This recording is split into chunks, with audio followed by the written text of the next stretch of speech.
द्रव्य और ऊर्जा के समृद्ध रूप को ब्रह्मांड कहते हैं। ब्रह्मांड का आकार अंडाकार होता है। हमारा सौरमंडल जैसा आकाशगंगा में स्थित है उसे मंदाकिनी कहते हैं। इसका आकार सर्पिलाकार है। 23 जून 2022 को भारतीय अंतरिक्ष अनुसंधान संगठन इसरो ने अपनी वाणिज्यिक शाखा न्यू स्पेस इंडिया लिमिटेड के लिए बनाए गए संचार उपग्रह GSAT-24 सैटेलाइट का फ्रेंच गुयाना दक्षिण अमेरिका के कोउरू से सफल प्रक्षेपण किया। इंटरनेशनल स्पेस स्टेशन का आकार 109 × 73 मीटर यानी किसी फुटबॉल मैदान के जितना बड़ा होता है और इसका वजन लगभग 4,20,000 किलोग्राम होता है।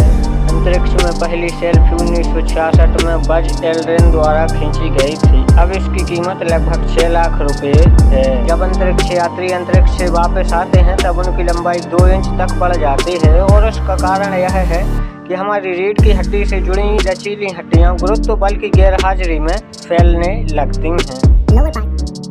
दोस्तों, अलग अलग प्लैनेट्स और उनके मून्स पर ह्यूमन कॉलोनीज बसाना अब केवल साइंस फिक्शन तक ही सीमित नहीं रहने वाला है। नासा के आर्टेमिस मिशन के जरिए उस दौर की शुरुआत होने वाली है जब हम ह्यूमंस सचमुच डीप स्पेस ट्रैवल को अंजाम देंगे और मंगल और चांद जैसे कई ग्रहों और उपग्रहों को भविष्य में कोलोनाइज कर सकेंगे। आज के इस एपिसोड में हम जानेंगे कि ये आर्टेमिस मिशन क्या है, इसे किस तरह से अंजाम दिया जाएगा और ये हमें किस तरह से मदद करेगा चांद और मंगल को कोलोनाइज करने में। तो चलिए शुरू करते हैं आज का ये एपिसोड। साल 1968 से लेकर 1972 तक अमेरिका ने चांद पर मानवों को उतारने के लिए कुल 9 मिशंस को अंजाम दिया, जिसमें से 6 सफल रहे। इसकी वजह से नील आर्मस्ट्रॉन्ग सहित कुल 12 लोगों ने चांद की सतह पर कदम रखे। हालांकि उसके बाद से किसी भी देश ने अभी तक मानवों को चांद पर नहीं भेजा है, पर नासा के आर्टेमिस मिशन से जल्द ही सब कुछ बदलने वाला है। तो आइए जानते हैं कि ये आर्टेमिस मिशन आखिर है क्या। आर्टेमिस नासा द्वारा लीड किया जाने वाला एक प्रोग्राम है जिसका मकसद है मानवों को एक बार फिर से चांद पर वापस ले जाना, और इस बार कुछ इस तरीके से कि एस्ट्रोनॉट्स बिना किसी परेशानी के रेगुलरली वहां जा सके।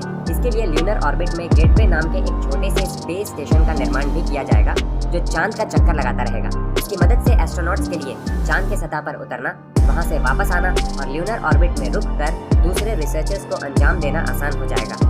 साथ ही साथ ये स्पेस स्टेशन हमें भविष्य में मंगल या उससे आगे जाने में भी मदद करेगा। इसके अलावा भविष्य में चांद पर आर्टेमिस बेस बनाने की भी योजना है।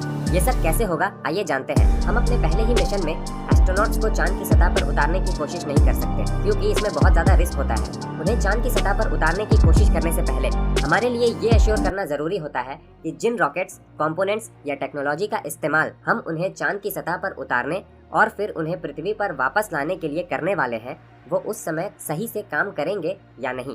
इसके लिए हम मैन्ड मिशन से पहले कुछ अनमैन्ड मिशंस को अंजाम देते हैं जिसमें उन्हीं रॉकेट्स और टेक्नोलॉजीज का इस्तेमाल किया जाता है। जब हम पूरी तरह से एश्योर हो जाते हैं कि हमारे रॉकेट्स और टेक्नोलॉजीज हमारे एस्ट्रोनॉट्स को चांद के सतह पर सफलतापूर्वक उतारने और उन्हें पृथ्वी पर वापस लाने में पूरी तरह से कैपेबल है, उसके बाद ही हम अपने एस्ट्रोनॉट्स को चांद पर उतरने के लिए भेजते हैं। उदाहरण के लिए अपोलो मिशन में एस्ट्रोनॉट्स को चांद पर उतारने से पहले अपोलो 4, 5 और 6 नाम के 3 अनमैन्ड मिशंस को अंजाम दिया गया था। उसके बाद अपोलो 7, 8, 9 और 10 नाम के 4 और मिशंस को अंजाम दिया गया था जिसमें एस्ट्रोनॉट्स तो थे पर उनमें लैंडर मौजूद नहीं था। मतलब कि इन मिशंस में मौजूद एस्ट्रोनॉट्स को चांद पर उतरने के लिए नहीं भेजा गया था। उन्हें बस सभी सिस्टम्स को टेस्ट करने और उन्हें चांद के ऑर्बिट में होने वाले मैन्यूवर से फैमिलियराइज करने के लिए भेजा गया था। इन मिशंस की सफलता के बाद ही नासा ने अपने एस्ट्रोनॉट्स को चांद पर लैंड करवाने की कोशिश करनी शुरू की थी। आर्टेमिस को भी ठीक इसी तरीके से 4 SLS मिशंस के जरिए अंजाम दिया जाएगा जो इस प्रकार है। आर्टेमिस 1 को इसी साल के मई महीने में अंजाम दिया जाना है। ये एक अनमैन्ड मिशन होगा जिसका मतलब ये हुआ कि इसमें कोई भी इंसान मौजूद नहीं होंगे। इस मिशन के जरिए हमें ओरायन स्पेसक्राफ्ट और SLS रॉकेट के कैपेबिलिटीज का पता चलेगा। अगर आप नहीं जानते तो ओरायन एक deep space human rated spacecraft है जिसे 3 पार्ट्स में बनाया गया है। इसमें सबसे पहला पार्ट है क्रू मॉड्यूल जिसमें फ्लाइट के दौरान 4 एस्ट्रोनॉट्स रहकर काम कर सकते हैं। इसका दूसरा पार्ट है सर्विस मॉड्यूल जिसमें क्रू के लिए लाइफ सपोर्ट सिस्टम मौजूद है। साथ ही साथ इसमें इसका खुद का एक इंजन और फ्यूल रिजर्व भी मौजूद है। ओरायन का तीसरा पार्ट है अबॉर्ट सिस्टम। लॉन्च के दौरान अगर कहीं किसी तरह की गड़बड़ी हो जाए तो एस्ट्रोनॉट्स इस अबॉर्ट सिस्टम का इस्तेमाल करके अपनी जान बचा सकते हैं। ये तो हुई ओरायन स्पेसक्राफ्ट की बात। SLS रॉकेट यानी कि स्पेस लॉन्च सिस्टम की बात करें तो ये नासा का अब तक का सबसे पावरफुल रॉकेट है जिसका इस्तेमाल आर्टेमिस के क्रू और हैवी पेलोड्स को लॉन्च करने के लिए किया जाएगा। जैसा कि मैंने पहले ही बताया, इस मिशन में एस्ट्रोनॉट्स मौजूद नहीं होंगे। इस कारण इस मिशन के लिए ओरायन से लाइफ सपोर्ट, डिस्प्लेस और कंट्रोल इंस्ट्रूमेंटेशन को रिमूव कर दिया गया है। इसके जगह पर ऐसे सेंसर्स और साइंटिफिक इंस्ट्रूमेंट्स इंसर्ट कर दिए गए हैं जो कैप्सूल के अंदर हर तरह के रेडिएशन लेवल, प्रेशर्स और टेम्परेचर्स को डिटेक्ट कर सकेंगे। एस्ट्रोनॉट्स के जगह 2 डमीज रखे गए हैं जिनके ऊपर ऐसे सेंसर्स लगाए गए हैं जो वहां फील होने वाले हर लेवल के रेडिएशन को डिटेक्ट करेंगे। इनमें से एक डमी को एक प्रोटेक्टिव वेस्ट से प्रोटेक्ट किया गया है जबकि दूसरे को ऐसे ही छोड़ दिया गया है। एसएलएस और ओरायन को फ्लोरिडा में मौजूद केनेडी स्पेस सेंटर के लॉन्च कॉम्प्लेक्स 39B से लॉन्च किया जाएगा। एसएलएस रॉकेट को इस तरह से डिजाइन किया गया है कि ये क्रू या कार्गो को केवल चांद तक ही नहीं बल्कि उससे कहीं आगे भी ले जाने में सक्षम है। ये लिफ्ट ऑफ के दौरान 8.4 मिलियन पाउंड्स का थ्रस्ट प्रोड्यूस करेगा जो 32 मंजिला मकान के जितनी ऊंचाई और लगभग 6 मिलियन पाउंड वजन वाले गाड़ी को भी पृथ्वी के ऑर्बिट में आसानी से उछाल सकता है। 5 सेगमेंट बूस्टर्स और 4 लिक्विड इंजन से प्रोपेल होने के कारण ये मात्र 90 सेकंड में ही मैक्सिमम डायनामिक प्रेशर अचीव कर लेगा। मिशन के 2 मिनट तक फ्लाइट बूस्टर्स अपने सॉलिड प्रोपेलेंट को कंज्यूम कर चुके होंगे, इसलिए वो अलग हो जाएंगे। गुजरते समय के साथ रॉकेट पृथ्वी के ऑर्बिट में पहुंच जाएगा। मिशन के तीसरे मिनट के बाद से लोड को कम किए जाने का प्रोसेस स्टार्ट हो जाएगा। सबसे पहले वो पैनल इससे अलग हो जाएगा जो ओरायन स्पेसक्राफ्ट के सर्विस मॉड्यूल को एनक्लोज किए हुए था। इसके कारण ओरायन के सोलर एरेज एक्सपोज हो जाएंगे। चूंकि ओरायन अब खुद ही कभी भी सेफली अबॉर्ट कर सकता है, इसे इसके लॉन्च अबॉर्ट सिस्टम की अब कोई ज़रूरत नहीं है। इस कारण 40 सेकंड बाद लॉन्च अबॉर्ट सिस्टम वाला मॉड्यूल भी इससे अलग हो जाएगा। ऑर्बिट में क्लाइंब करने में 8 मिनट लगने के दौरान कोर स्टेज में मौजूद लिक्विड फ्यूल भी अब कंज्यूम हो चुका होगा। इस कारण कोर स्टेज इंजन्स बंद हो जाएंगे, इसलिए अब कोर स्टेज भी इससे अलग हो जाएगा। कोर स्टेज सेपरेशन के बाद भी इंटरिम क्रायो प्रोपल्शन स्टेज से इसे पुश मिलता रहेगा जिसके कारण ये पृथ्वी का चक्कर लगाता रहेगा। फर्स्ट ऑर्बिट के दौरान ओरायन अपने सोलर एरेस को डिप्लॉय कर लेगा जिसके बाद इसे बैटरी पावर की अब और ज़रूरत नहीं रहेगी क्योंकि अपने सोलर एरेस के जरिए अब ये अपना खुद का पावर प्रोड्यूस करने लगेगा। सोलर एरे डिप्लॉयमेंट के बाद पेरिजी रेज मैन्यूवर की तैयारी शुरू होगी जिसके लिए एरेस को लोड बियरिंग पोजीशन में सेट किया जाएगा। ओरायन को पेरिजी रेज मैन्यूवर के लिए थ्रस्ट की ज़रूरत होगी जो कि इसे इंटरिम क्रायोजेनिक प्रोपल्शन स्टेज से मिलेगा। आसान भाषा में कहा जाए तो interim cryogenic propulsion stage Orion को वो पुश देगा जो इसे पृथ्वी के ऑर्बिट से निकालकर चांद की ओर ले जाने के लिए ज़रूरी है। ट्रांस ल्यूनर इंजेक्शन बर्न लगभग 20 मिनट तक चलेगा जिसके कारण स्पेसक्राफ्ट की वेलोसिटी 9000 फीट पर सेकंड से ज़्यादा तक बढ़ जाएगी। ओरायन के स्पीड में आया ये बदलाव कितना ज़्यादा है इसका अंदाज़ा आप इस बात से लगा सकते हैं कि ये राइफल से फायर होने वाले गोली के स्पीड से भी ज़्यादा है।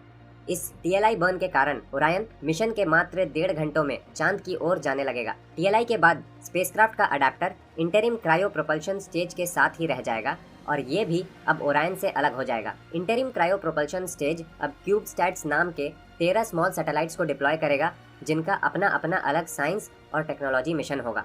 चांद की ओर जाने के दौरान ओरायन पृथ्वी के चारों तरफ मौजूद ऑर्बिटल डिब्री फील्ड को पार करेगा जिसके बाद ये global positioning system navigational satellites को पार करेगा। फिर ये जियोसिंक्रोनस ऑर्बिट में मौजूद कम्युनिकेशन सैटेलाइट्स को पार करेगा और अंत में ये वैन एलन रेडिएशन बेल्ट्स को पार करते हुए डीप स्पेस एनवायरनमेंट में पहुंच जाएगा। इसे आउटबाउंड कोस्ट फेज कहा जाता है और ये 4 दिनों तक चलेगा। ओरायन को इस तरह से डिज़ाइन किया गया है कि ये डीप स्पेस एनवायरनमेंट में भी नेविगेट, कम्युनिकेट और ऑपरेट कर सके। इसलिए ह्यूस्टन में मिशन कंट्रोल से कम्युनिकेट करने के लिए ओरायन नासा के tracking and data relay satellite systems को छोड़कर डीप स्पेस नेटवर्क का इस्तेमाल करना शुरू कर देगा। चांद तक पहुंचने के बाद ओरायन सर्विस मॉड्यूल का इस्तेमाल करके ल्यूनर ग्रेविटी असिस्ट मैन्यूवर को अंजाम देगा जिसके कारण ये चांद के डिस्टेंट रेट्रोग्रेड ऑर्बिट में एंटर कर जाएगा। अपने क्लोजेस्ट अप्रोच में ओरायन चांद के सतह से मात्र 62 मील की दूरी पर होगा जिसके कारण ये चांद के सरफेस पर मौजूद अलग अलग क्रेटर्स और सरफेस फीचर्स को देख सकेगा। जैसे ही ओरायन मून के फार साइड की तरफ जाएगा पृथ्वी से इसका कनेक्शन कट जाएगा। पृथ्वी पर मौजूद मिशन कंट्रोल इससे सिग्नल मिलाने का इंतजार करते रहेंगे। जब दोबारा उनका इससे कनेक्शन होगा तो वो इस जनरेशन का पहला अर्थ राइज देखेंगे। हमारा स्पेसक्राफ्ट अब डिस्टेंट रेट्रोग्रेड ऑर्बिट में होगा और लगभग 1 वीक इसी ऑर्बिट में रहेगा। इस दौरान ये डीप स्पेस एनवायरनमेंट में मौजूद रहकर अपने सिस्टम्स को टेस्ट करता रहेगा। स्पेस में इतनी ज़्यादा दूरी तक कोई भी ह्यूमन केपेबल स्पेसक्राफ्ट अभी तक नहीं जा पाया है। पृथ्वी पर वापस आने के लिए ओरायन एक और सर्विस मॉड्यूल इंजन फायरिंग को अंजाम देगा जिसके कारण ये डिस्टेंट रेट्रोग्रेड ऑर्बिट से बाहर निकल जाएगा और पृथ्वी की ओर जाने लगेगा। ये इंश्योर करने के लिए कि ये हमारी पृथ्वी में पैसिफिक ओशियन में ही गिरे, हमें कई बार इसकी ट्रैजेक्टरी एडजस्ट करने की ज़रूरत होगी। जब ये पृथ्वी के पास पहुंच जाएगा तो इसके सर्विस मॉड्यूल का काम खत्म हो जाएगा, इसलिए अब इसे भी ओरायन से अलग कर दिया जाएगा। जैसे ही ये होगा, दुनिया के सबसे बड़े हीट शील्ड को ओरायन के ट्रैवल डायरेक्शन में ओरिएंट कर दिया जाएगा। ओरायन 24,500 मील प्रति घंटे की रफ्तार से पृथ्वी के एटमॉस्फेयर में एंटर करेगा, जिसके कारण लगभग 5,000 डिग्री फ़ारेनहाइट का टेम्परेचर वहां जनरेट होगा। ओरायन के हीट शील्ड इसे इस गर्मी से बचाएंगे। जैसे ही ये नीचे आएगा, इसके पैराशूट्स डिप्लॉय होंगे जो इसके नीचे आने की गति को लगातार कम करते रहेंगे। अंत में ये पैसिफिक ओशियन में सेफली गिर जाएगा, जहां से नेवी डाइवर्स इसे रिसीव कर लेंगे। दोस्तों, आर्टेमिस 1 भले ही अनमैन्ड मिशन है, पर मई महीने में जब ये लॉन्च होगा तो अपने साथ ये एक फ्लैश ड्राइव भी कैरी करेगा, जिसमें काफ़ी सारे लोगों के नाम होंगे। अगर चाहें तो आप अपना नाम भी इसमें ऐड करवा सकते हैं। इसके लिए आपको डिस्क्रिप्शन में दिए गए नासा के वेबसाइट के लिंक को क्लिक करना है और खुलने वाले पेज पर अपना नाम और पिन कोड डालकर सबमिट कर देना है। ऐसा करने के बाद आपको एक डिजिटल बोर्डिंग पास मिलेगा जो कुछ ऐसा दिखेगा। तो अगर आपको नासा के आर्टेमिस 1 मिशन का हिस्सा बनना है तो आप अपना डिजिटल बोर्डिंग पास ले सकते हैं। आर्टेमिस 2। अगर आर्टेमिस 1 सफल रहा तो साल 2024 में नासा आर्टेमिस 2 मिशन को अंजाम देगा। ये एक मैन्ड मिशन होगा जिसमें ओरायन के लाइफ सपोर्ट सिस्टम को टेस्ट किया जाएगा। साथ ही साथ आर्टेमिस 2 एक्चुअल एस्ट्रोनॉट्स के प्रेजेंस में mission planning, system performance, crew interfaces और नेविगेशन को भी डेमोन्स्ट्रेट करेगा। इस मिशन में ओरायन पर 4 एस्ट्रोनॉट्स मौजूद रहेंगे, पर वो चांद के सतह पर नहीं उतरेंगे। SLS के जरिए पृथ्वी के ऑर्बिट में पहुंचने के बाद चारों क्रू मेंबर्स स्पेसक्राफ्ट को रिकॉन्फ़िगर करेंगे और सिस्टम चेक्स को परफॉर्म करके ये इंश्योर करेंगे कि डीप स्पेस ट्रैवल के लिए सब कुछ रेडी है। जैसे ही मिशन कंट्रोल से उन्हें गो का सिग्नल मिलेगा, वो मैनुअल कंट्रोल का इस्तेमाल करके ओरायन को चांद के अराउंड फ्री रिटर्न ट्रैजेक्टरी में पहुंचा देंगे। ओरायन कैप्सूल चांद पर पहुंचने के बाद एक सिंगल ऑर्बिट ही परफॉर्म करेगा, जिसके कारण ये अपने क्लोजेस्ट पॉइंट पर भी चांद के सतह से लगभग 7500 किलोमीटर की दूरी पर होगा। फ्री रिटर्न ट्रैजेक्टरी का इस्तेमाल करके ओरायन पृथ्वी पर वापस आ जाएगा। ये मिशन लगभग 21 दिन का होगा। आर्टेमिस 3। आर्टेमिस 3 एक क्रूड ल्यूनर लैंडिंग मिशन होगा। ये पहला मिशन होगा जो एक महिला को चांद के सतह पर उतारेगा, और वो भी एक ब्लैक एस्ट्रोनॉट के साथ। ओरायन में मौजूद 4 में से केवल 2 एस्ट्रोनॉट्स ही चांद के सतह पर कदम रखेंगे। बाकी के 2 एस्ट्रोनॉट्स ओरायन के अंदर ही मौजूद रहेंगे। इसे साल 2025 में अंजाम दिए जाने की प्लानिंग है, पर इसका टाइम आगे खिसक सकता है क्योंकि ये स्पेसएक्स के एक सपोर्ट मिशन पर डिपेंडेंट है। दरअसल इस मिशन के लॉन्च से पहले स्पेसएक्स को चांद के नियर रेक्टिलिनियर हेलो ऑर्बिट यानी कि NRHO में ह्यूमन लैंडिंग सिस्टम प्लेस करना है। स्पेसएक्स ह्यूमन लैंडिंग सिस्टम को अगर चांद के नियर रेक्टिलिनियर हेलो ऑर्बिट में प्लेस कर देता है तो पृथ्वी से लॉन्च होकर चांद तक पहुंचने के बाद ओरायन को HLS के साथ डॉक करवाया जाएगा। उसके बाद ओरायन पर मौजूद 4 में से 2 एस्ट्रोनॉट्स HLS में ट्रांसफ़र हो जाएंगे और इसका इस्तेमाल करके चांद के सतह पर लैंड करेंगे। ये लैंडिंग चांद के साउथ पोल के नज़दीक होगी क्योंकि वहाँ वाटर आइस मौजूद है।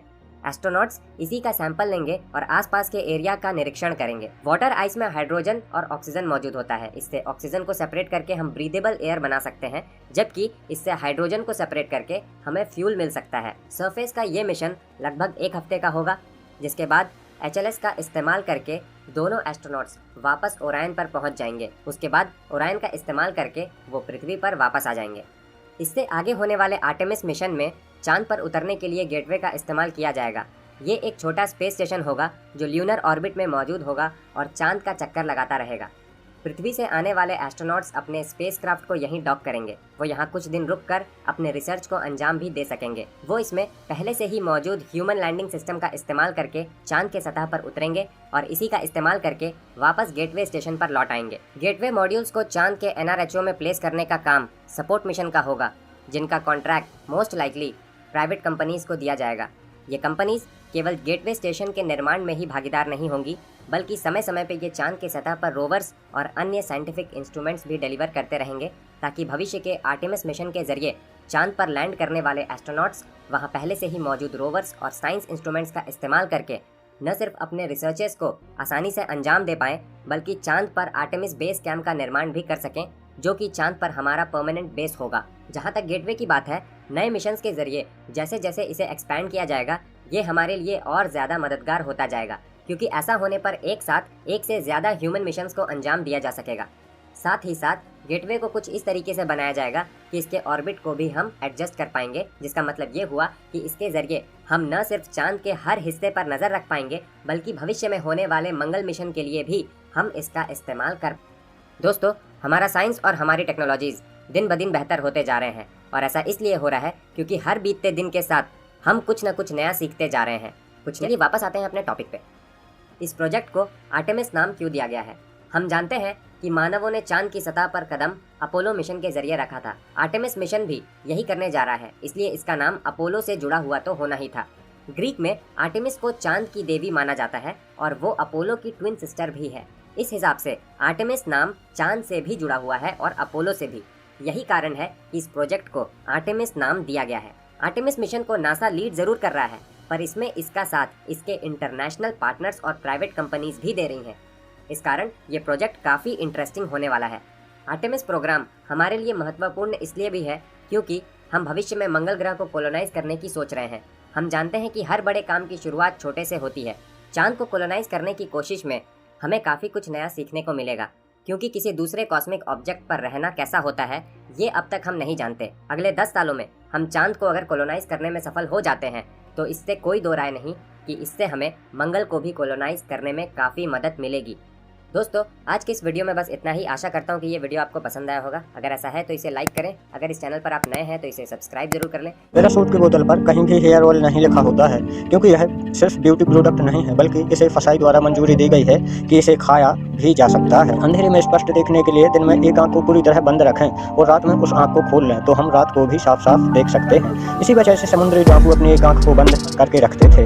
जब आपको गुदगुदी हो रही हो तो आप हंसी से बचने में अपना दिमाग चकरा सकते हैं। अपने हाथ को अपने गुदगुदाने वाले के चेहरे पर रखें और अपने मस्तिष्क को बताएं कि आप वही हैं जो यह कर रहे हैं और आपको बिल्कुल भी सनसनी महसूस नहीं होगी। महाराष्ट्र के ओस्मानाबाद उपला गांव में 32 एकड़ जमीन गांव में रहने वाले सभी बंदरों के नाम है। इस बात की पुष्टि करते गांव के सरपंच बप्पा बड़वाल ने कहा कि दस्तावेज में उल्लेख है कि भूमि बंदरों की है। हालांकि जानवरों के लिए प्रावधान किसने और कब किया इसका कुछ पता नहीं है। दोस्तों, Cristiano Ronaldo 500 million Instagram followers तक पहुंचने वाले पहले व्यक्ति बन गए हैं। 1967 में ऑस्ट्रेलिया के प्रधानमंत्री हॉरोल्ड होल्ट तैरने के लिए समुद्र तट पर गए और फिर वहां से हमेशा के लिए गायब हो गए।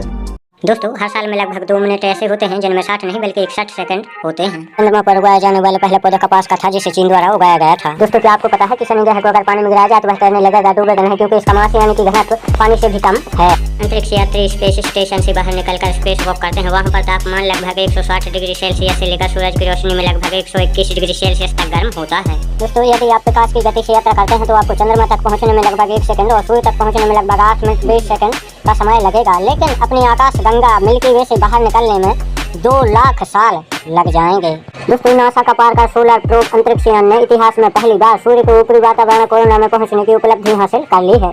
इसके साथ ही नासा के रॉकेट ने लाल गर्म तारे की सतह पर स्थित कणों और चुंबकीय क्षेत्रों का सैंपल भी ले लिया है, जिसे पूरा करना अब तक असंभव माना जा रहा था।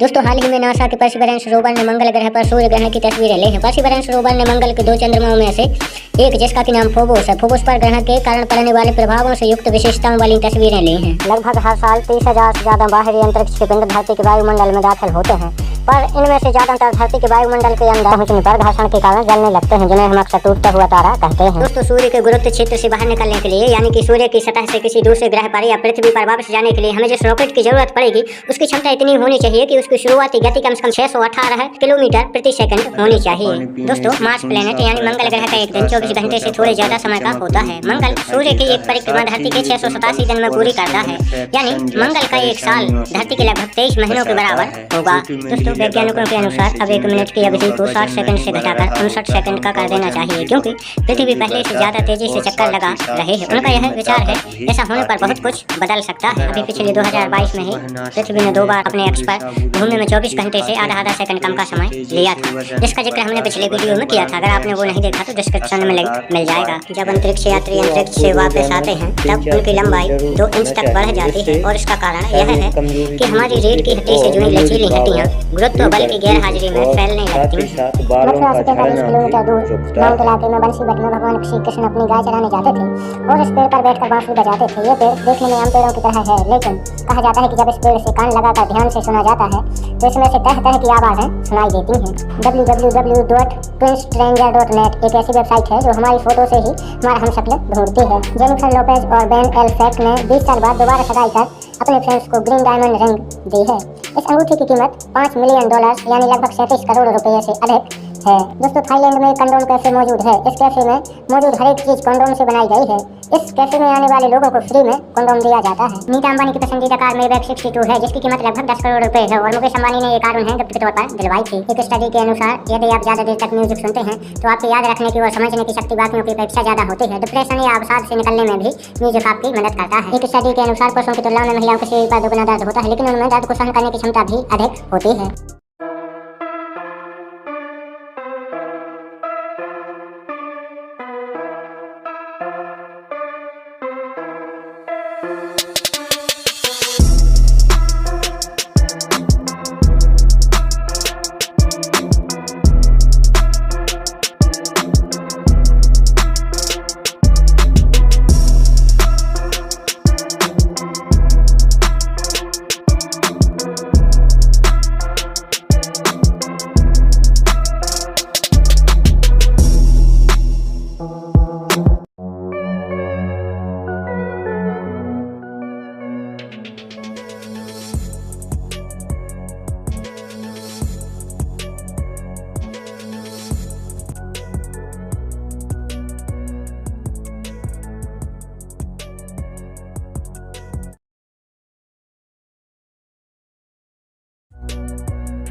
दोस्तों पेंसिल्वेनिया की एमी मुलिन्स अमेरिकन एथलीट हैं। यह एक्ट्रेस होने के साथ साथ ही फैशन मॉडल भी हैं। इनके जन्म से ही दोनों पैर खराब हैं। इसके बावजूद उन्होंने हार नहीं मानी और कृत्रिम पैरों से ही कमाल करना शुरू कर दिया और उनके पास अभी तक पूरी 12 जोड़ी कृत्रिम टांगे हैं।